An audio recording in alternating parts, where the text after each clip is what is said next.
Hey, Dr. Dave here with Sally Ann.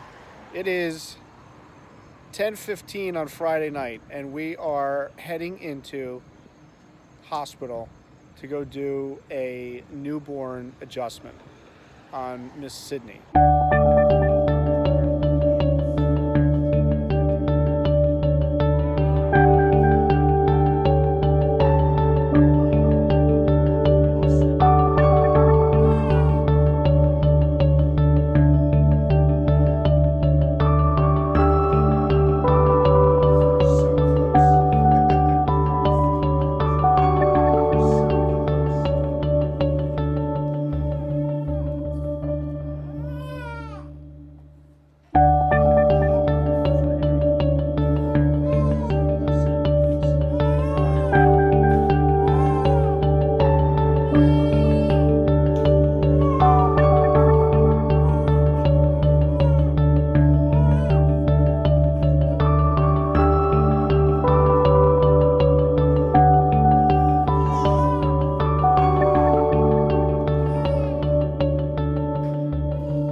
Ready?